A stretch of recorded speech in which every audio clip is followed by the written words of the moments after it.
Amani iwe nanyi ndugu zangu wapendwa. Utabiri wa nyota kutoka kwa Ahishamshi. Msomaji wenu ni mimi Zamruni Balul. Nyota ya Kaa. Kukosa kitu kutakukosesha amani. Kulifanyia kazi suala la muda mrefu. Tumbo kunguruma au kuuma. Baadhi yenu kukosana na mtu. Mtu fulani anaweza kukasirikia ghafla. Kupata bahati au kitu usichokitarajia. Ulichokiomba kinaweza kutimia. Mwendo wako kuwa mdogo sana. Kujitahidi kumnyamazia mtu ila utashindwa. Kuhisi kusemeshwa au kitu kuwa karibu yako. Kutokuwa mwongeaji sana. Utasema kitu kwa kumwepusha mtu kwa jambo. Kuhitaji mtu awe karibu yako zaidi. Kuhisi mtu anakufikiria. Nyota ya Samaki. Hasira za milipuko kuwepo. Kuunguza kitu. Kujua kitu kina wepesi, lakini itakuwa na ugumu sana. Kuvuka maji machafu mara kwa mara. Unajulishwa unapambana na mengi yanayokuandama. Utakuwa karibu na mtu anayekupa mwongozo mzuri. Kumfuatilia mtu. Nyota ya Nge. Kujiinamia sana kwa kufikiria kitu. Mtu atakuwa mwenye makosano sana na wewe, ila ni mwenye kukuhofia. Kufanya utekelezaji wa kitu muhimu. Baadhi yenu kujihisi amani. Nyota ya Ndoo. Kuonesha jitihada sana kwenye mambo yako. Tarajia maongezi mazuri na mtu. Utaficha uhusiano wako na mtu. Kurekebisha kauli ya mtu. Kufanikiwa kitu. Tatizo la mtu kujirudia.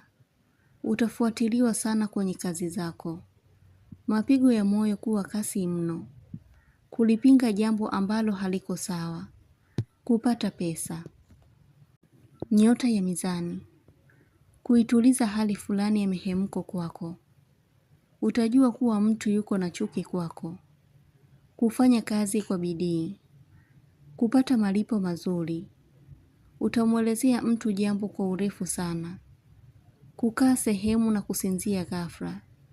Utapatiwa kitu ukitunze. Nyota ya Mapacha. Kumshukuru mtu kwa uwepo wake. Watu wengi kukuamini. Baadhi yenu kujihisi hamna bahati. Kwa vitu vingi kutodumu kwako. Utakuwa mwenye kujuta. Kufanya kitu kwa hasira. Utakuwa mwenye fikra mbaya kwa mtu.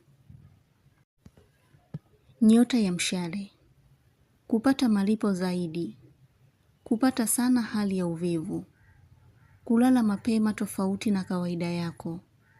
Utamwangalia sana mtu kwa hali ya kuzubaa. Kuhofia jambo. Utamweleza mtu jambo linalokuhusu. Kuwepo kwa kauli nzuri kutoka kwa watu tofauti kwako. Kupona mafua. Kutumia kitu ambacho uliacha kukitumia kwa muda mrefu. Inaweza kuwa ni nguo pia. Kupanga jambo muhimu na mtu. Baadhi yenu kuachana na mtu katika hali yoyote. Nyota ya Punda. Kufanya matumizi mengi ya pesa. Na hutojali kuisha ila unaamini utapata.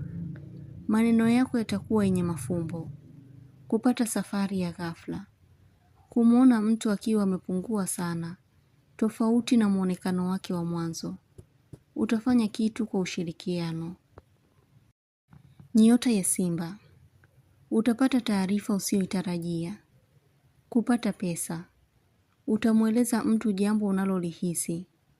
Kuhisi mtu anahofia kukuambia kitu. Utapata utulivu baada ya jambo fulani kukufikia.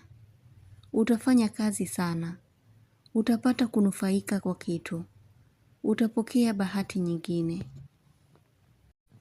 Nyota ya Ng'ombe. Utakubali kitu kitekelezeke. Kwa kuwa unajua faida yake kwa baadaye. Kuna muda unaweza kujihisi huzuni.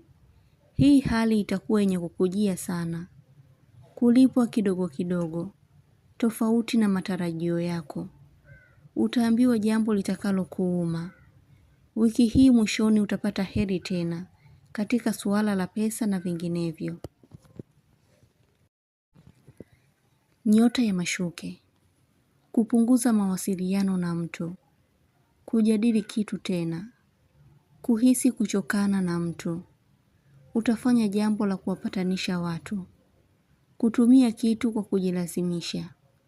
Kuhisi homa kwa mbali. Kutaka usawa au haki.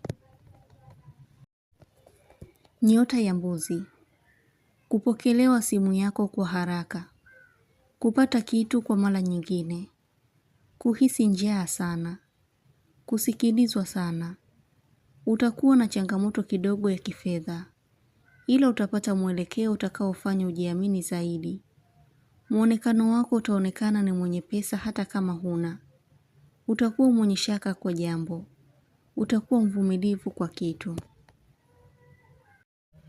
Utabiri huu unatoka kwa Ahishamshi. Usiache kusubscribe channel hii ya Ahishamshi kuonesha umoja wenu na upendo. Mengi mazuri yatawafikia. Usisite kulike, kucomment na kushare.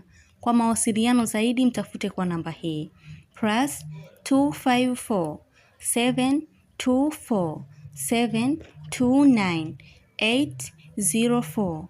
Unaweza kumpata kwa WhatsApp, kwa grupu la elimu, utabiri wa kila siku, tafsiri ya ndoto, ishara na tiba. Umoja wenu ni muhimu sana. Shukran.